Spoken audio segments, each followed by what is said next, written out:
In this lecture 2, I will continue discussing about polar codes and PAC codes. First, let's have a brief review.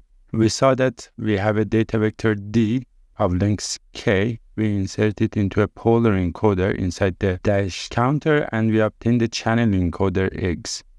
The channel output is Y, and using a polar decoder, we want to reconstruct what was absent. The vector D is inserted to a vector U. We call it data carrier vector. The bit positions that are determined for inserting the bits of D are defined by a set A. Then by a polar mapper or polar transform, we map the vector U into the vector X. This is a one-to-one transform. We studied an example of length n, k equal to 4. The rate is 1/2, and the set A is 4, 6, 7, 8. This is how we map D to vector U, and the transformation is by vector F canonical power to 3, which is 8 by 8 matrix, and we obtain X. For a discrete memoryless channel W with input X and output Y, we use the conditional probability WY given X. And one important channel parameter is the mutual information between input and output. This is average of this logarithm expression, average on input and conditional output. Also, another important parameter is the Bhattacharya parameter. For the binary input channel, it is defined like this. The summation is over all the channel outputs, and Bhattacharya parameter determines an upper bound on the ML decision error. Also, the mutual information defines the reliability of the channel. If this is a large number, very close to 1, it means that the channel is very reliable, so the decoder also can determine what was sent. Also, when the parameter ZW is very small number, it means that the upper bound of the probability of error is very small, so the decoder again can determine what was sent. For the polarization of these two parameters, you can refer to the page 2 and 3 of this if you want to implement the Gaussian approximation of the polarization of the Bhattacharya parameter and mutual information. Last week, we briefly explained how we can polarize one channel to a worse channel and better channel. We can continue this polarization, and for example, if the block length is 128, we need 7 steps of polarization. For the LLR of the channel, we define it by Li. Last week I forgot to put log, I just wrote the likelihood ratio of them. And we know that U1 is the summation of the x1, x2. The LLR of the first bit is the check note operation of these two LLRs when we have the XOR of 2 bits. Also, the LLR of the U2, in the last lecture we saw that can be obtained by adding them or subtracting them. It depends on the first bit that we have decoded. This operation, we show it by F operation, and this one by G operation. These are bitwise operations. Li also for the binary input AWGN is 2yi over sigma 2. Yi is the ith received bit. We can generalize it to a block length n, so we need vector function f and vector function g. We need 2 trees to be able to do successive cancellation decoding. And as you can see, these trees need n log n memory for both UIs and also the L's, the likelihoods. We need both trees. First, we receive the LLRs of the channel. We receive the Y's, and 2yi over sigma 2, we can calculate these LLRs. We do a f vector function to obtain these two LLRs.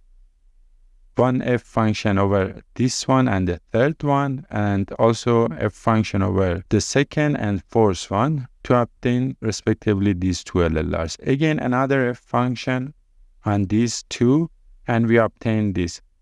Based on if it is a frozen bit or not. If it is frozen bit, its value, UI, is already, we know that it's 0. If it is not, based on its sign, we can determine it if it is 0 or 1. In here, we can obtain U1. Then, by a G function, we have these two LLRs now in our memory. And the value of this, we can determine this LLR. And again, based on if it is a frozen bit or not, and also if it is an information bit, if it is unfrozen bit, we can determine it based on the sign. When we have U1 and U2, in this tree, if we can determine U1 and U2, as I explained, so we can determine this now. So we have this in our memory. Then, by a G function, we can find these two LLRs based on the U values of these nodes and the LLRs of this. So when we obtain this, we do a F function, which we only need this, and we obtain this.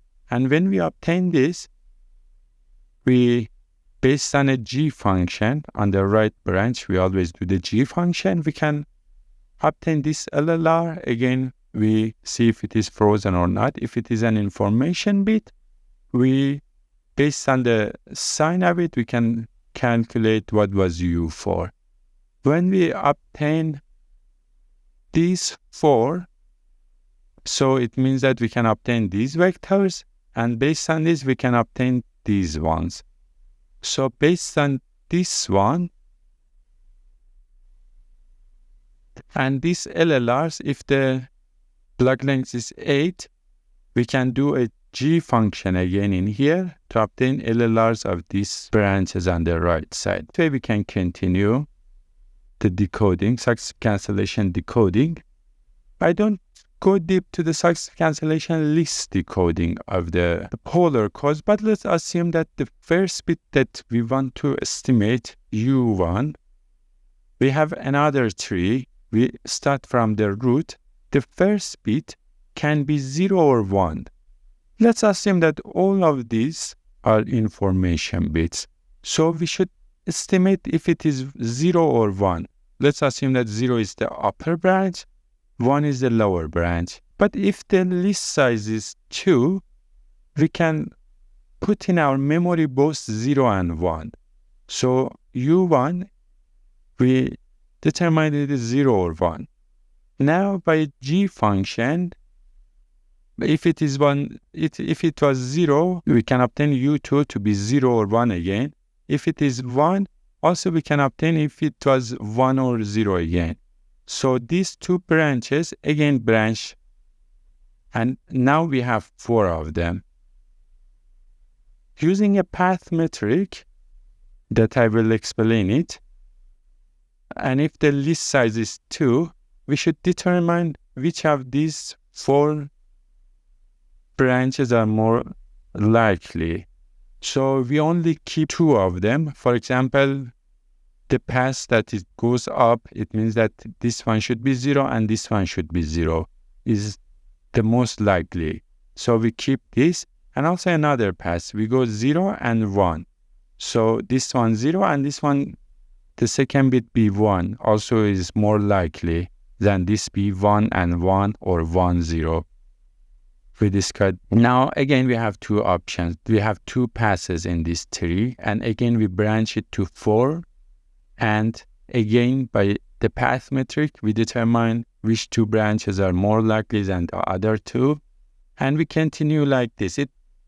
The list decoding depends on the list size. If the list size, for example, is 32, when n is large, we need larger list size. So when n is, for example, 128 and list size is 32, always we keep 32 branches in our memory. Let's now discuss PAC codes. For the polar codes, we have the input vector D. We had the input of the polar transform or polar mapper as U, and the channel input X, and the channel output Y. In here, we have an intermediate one-to-one transform. Again, this is a one-to-one transform. It means that from V, we can obtain U and vice versa. We use a convolutional encoder in here. So it's an n by n matrix, and by data insertion, we insert D to V. And this insertion is defined again by A. And also we have N and K. T is the n by n matrix of this convolutional encoder. And by a PAC decoder, we can obtain D hat, which is an estimate of D. So the only different is this block and also the modifications that we have in the PAC decoder. The convolutional encoder that we use in our simulations mostly can be defined by its first row. So let's assume that we have a vector of size m plus 1. This can be determined by a polynomial of degree m. And we cyclically shift it to right. So look, the main diagonal is C0 always. The upper diagonal of the main diagonal is C1. After that, C2 up until Cm. The lower triangular part is all 0. So this is an upper triangular Hopelitz matrix. Let's see how is the Fermi rate performance of PAC codes. We did a simulation for n block lengths under 28. And the red ones are PAC codes. We can see that for the k equal 29, we can achieve to the theoretical limit dispersion approximation. For 64 also, close to it.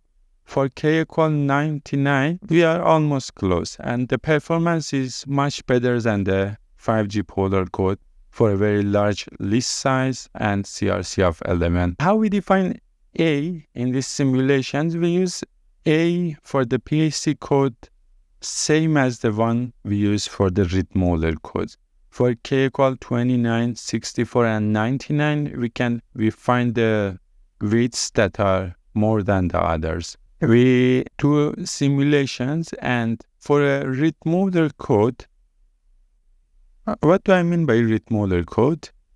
In here, we have polar transform. The data insertion block is based on the Ritmoller. We put the data bits in those positions that rows of the polar mapper that has the highest weight. And the convolutional code encoder, we can assume that it's an identity matrix, or we delete this part. So this is the Ritmoller code. A DMin of it, DMin is the minimum distance, is more than 10,000. But if we use the connection polynomial, 3211, the ADMin becomes much, much smaller, 324.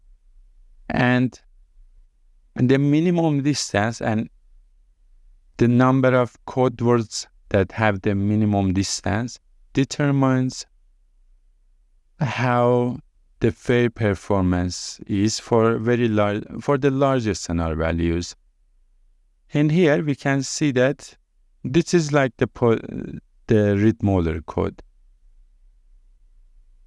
The fair performance and the one that we studied in here has the better performance. We can use other convolutional codes. What is 3211? 3, these are in octal notation. 3 means 011. 2 means 010. 1 is 001, and again 1 is 001. So we can determine this. 3 means 011, and also 2 means 010. We have 001 and again 001 for this case. For the other cases also, we can determine the convolutional encoder matrix. We can see that a PAC code, by choosing a good convolutional code, has more than 10 times fair performance improvement for the SNR value of half dB. We use Fano decoder to plot this, and in our simulations, we saw that the number of nodes that are visited during the decoding on the decoding tree for Ritmoller code and also for each of these PAC codes, all of them are almost the same on average. So the complexity-wise, they are almost the same, except that in the decoder, we have an encoder replica for the PAC code. Other than it, the number of visits of the decoder, they are almost same. So we can say that the complexity is almost the same, or a multiplication of the Ritmoller code's complexity. But the fair performance, the improvement is a lot, and we can almost achieve to the theoretical bounds. The main topics that I want to talk in this lecture and future lectures are decoding of polar and PAC codes. We discuss about polar codes mainly. We will discuss list decoding, then stack decoding, after that Fano decoding. Also, we will discuss rate profile construction of PAC codes. One main parameter of the channel W is the Gallagher's function of the channel, which is defined for the values of the rho. We specifically study when this parameter when the rho value is equal to 1, and it is known as the channel cutoff rate. When we put rho equal to 1, we can see that it is a function of the Bhattacharya parameter of the channel. So if we know that how to polarize the Bhattacharya parameter, we can obtain the polarization of the channel cutoff rate as well. Channel cutoff rate is almost the same as the mutual information. It's smaller than it. Also, when we polarize it, this figure is for block lengths of 128. The blue ones are for the polarization of the mutual information. I said that if we polarize it 7 steps, we can obtain 128 bit-channel mutual informations. Many of them are very close to 1, and many others are very close to 0. The red ones are the polarization of the channel cutoff rates. We can see, for example, for this bit position, its value is less than the polarized mutual information. For all of them, we can see that the values are less than or equal for this one also. We will discuss more about the polarized cutoff rates. We use this notation, and also the polarized mutual information. Let's go deep into the list decoding of the PAC codes. As I explained, we need a path metric to determine the most likelihood path to go on the decoding tree. Let's assume that we are about to decode the I speed. How we need to determine which one are the most likely? We use the map rule, maximum a posteriori, is the probability of ui. This means that the vector u1 until ui, the vector u until the I speed, given that we received the vector y, y1 to yn. Using the Bayes rule, we can obtain this. We define the path metric up to the i's level of the decoding tree as this value. We assume that the inputs, ui's, are have uniform distributions. So P of ui for all of the paths of the list decoding have the same value. So we don't need to have this, we don't need to consider this in our path metric. Also, logarithm is an increasing function. It doesn't change the base path.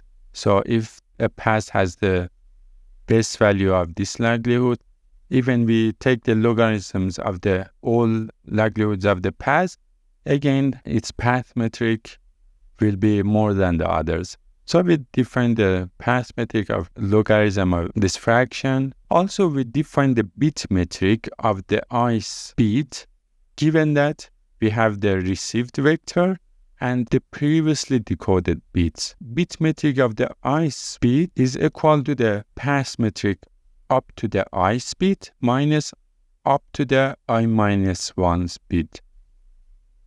If we plug it in here and we subtract, we can obtain this logarithm easily. Let's study more this bit metric. We defined in the previous page. It's this one. With total probability theorem, we can add UI in here. For both 0 and 1, we can sum them up. And with the Bayes rule, we can take UI from the left side to the right side, and this is, for example, 0 and this is 1 or vice versa. And also times probability of UI, which is half. This 1 over 2 can come up to the numerator, so it is 2 log of 2 is 1. So we can take out 1. And also we bring the denominator to the numerator. So we will have a minus in here. The first one over this is 1. And also this one over this, we write as this. Now we can write it as 2 to the log 2 of this fraction. And also we again flip the numerator and denominator and bring the minus sign over here. If we define Li, the likelihood of the I speed, as this fraction. We saw this fraction is in the previous lecture. We define it as this one, so we can write this line as this one. If UI is equal to 0, that we have minus Li. If UI is equal to 1, we have plus Li. In the most of the papers, in the list decoding, as the bit metric, we can see only this one. Summing with 1, it doesn't matter. So because we are comparing two L passes, when our tree is branching, we have two L passes. We want to find that the best L one of them. So summing all of them to 1 doesn't matter too much. And also making all of them negative. In here, we want to maximize, but when we don't consider this minus sign and 1, it means that we want to find the L ones that are less than the other ones. But in our study, we keep as like this, so it means that we want to find the path metrics that are more than the others, or bit metrics that are more than the others. Now we have only studied one bit channel, but let's assume that we have an ensemble of these ones, and U up to the I minus ones are the correct inputs that are provided by a genie. If we take an average over the bit metrics, so now the UIs are not realizations anymore. We use the realizations as the lowercase letters. For the random variables, we use capital letters. The averaging is over the input and output given input. So we take the average of these random variables. QUI is the distribution of the input, and this one is the distribution of the ith bit channel output given its input. QUI inside. As we can see, this is the definition of the mutual information between the input and output of the ith bit channel. Its input is UI and its output is Y and UI minus 1. So we can see that the bit metric that we have on average should be the bit channel capacity of the ith bit when we do the polarization. And also we know that IWNI is always between 0 and 1. So it is always positive, a positive number. When we decode a bit correctly, we you should see that its value, its bit metric value in our decoding, in our simulation, is a positive number on average. What about the wrong branches? We always have one correct branch and the other branch should be wrong one. We show it by UI tilde, and we take the average of the bit metric of the wrong branch. Again, the averaging over the input of the high-speed channel and the probability of output of the high-speed channel given the input. We just plug in the definition of this. Only the input is the wrong one. And this is the average. And log 2 is like ln over ln of 2. We take ln of 2 out, so we only in here we have ln, logarithm of base natural number. In the information theory books, you can see that ln of x is less than or equal to the x minus 1 for a positive x. So we use this inequality, this famous inequality in information theory to obtain this line. This sum, we just exchange these two summations. Because everything is on the finite lengths, we can easily do these things. And in here, we take this denominator out. So we have QUI and this probability and this one inside. We take the mutual denominator and subtract this from this. So we can obtain this one. I want to show that on average, the realization of this random variable is a negative number. In here, it suffices to show that this one is a negative number because this one is a positive number. Also, this is a positive number. So if I only show that this one is a negative number, it means that on average, the bit metrics of the wrong paths, wrong branches are a negative number. I copied the last line in here.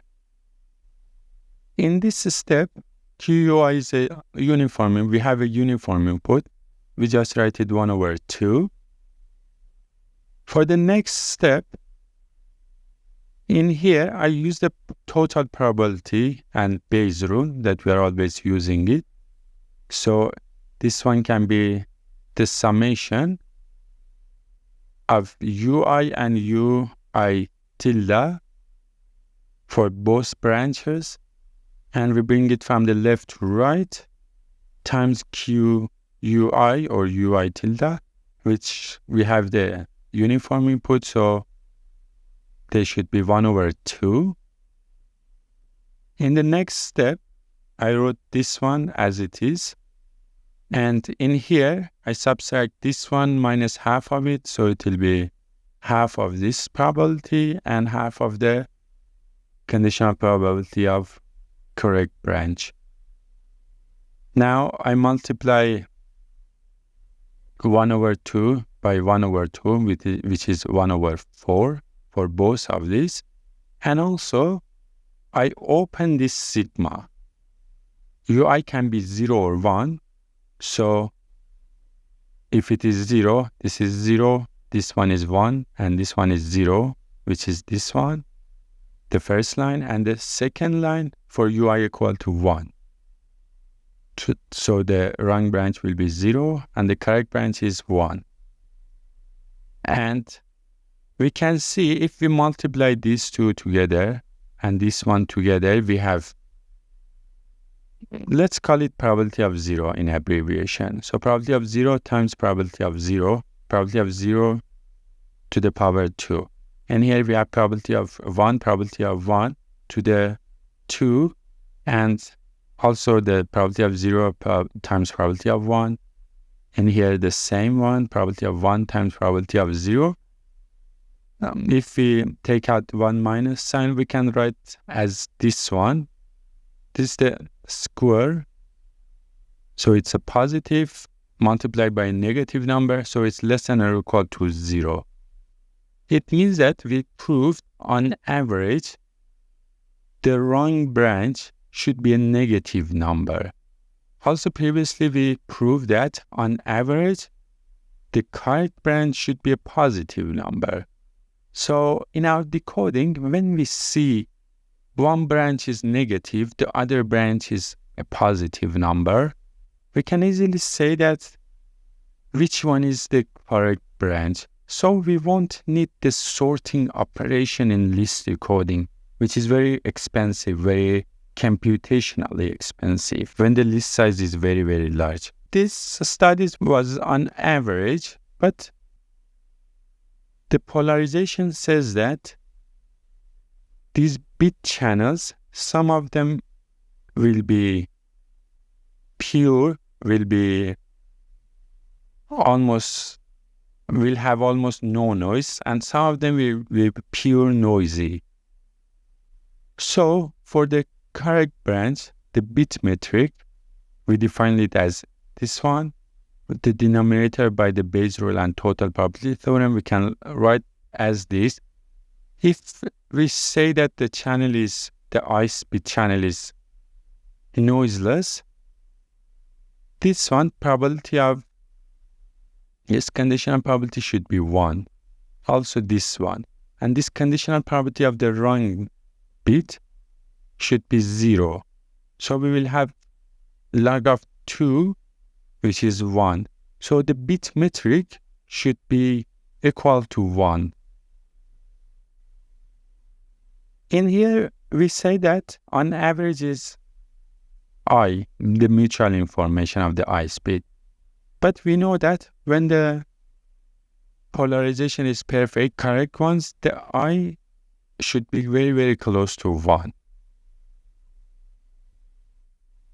For the wrong branch, again, we can write it as this one. So for the wrong one, this one is 0, 0, 1 over 2. Log of 0 is minus infinity. So for the wrong branch, if the bit channel is very noisy, it means that the channel is very noisy, so its bit metric should be minus infinity. In here, we only said that it should be negative. This one is for the very large n size.